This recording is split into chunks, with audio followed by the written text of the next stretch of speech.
Blessed and happy Wednesday to all of you, my dear friends, my dear brothers and sisters, my dear good people of God. Today is July 1st, 2026.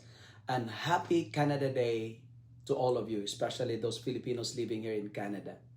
In today's gospel from the account of the Gospel of Matthew chapter 8, verses 28 to 34, I am deeply moved by the contrast between the two possessed men who ran towards Jesus and the townspeople who asks him to leave. The demons recognized the authority of Christ, yet the people, overwhelmed by the loss of their herd of swine, they lost their business, the pigs, valued their possessions more than the presence of the Savior. How often do I do the same? How often do we do the same?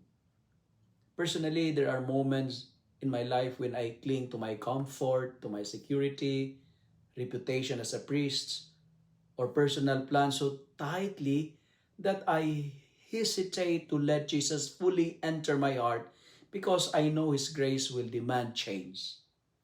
Yet the gospel for today reminds me that Christ never comes to take away what truly gives life. He comes to free me from everything that enslaves me. He breaks the chains of fear, the chains of attachments, addictions, pride, resentment, and sin, so that I can live or we can live in the freedom of God's children. Sometimes His healing may require us to let go of things we have treasured for too long.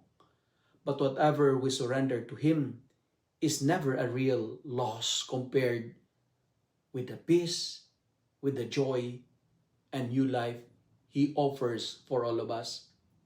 Every day, we must decide whether we will send Jesus away or protect our comfort or welcome Him into every corner of our life, trusting that His presence is worth more than any earthly possessions.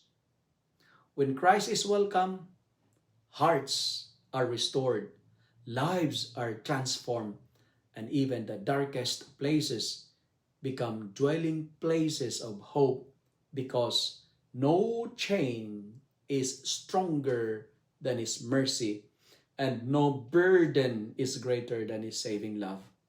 My dear friends, my dear brothers and sisters, today, never exchange Jesus for worldly gain.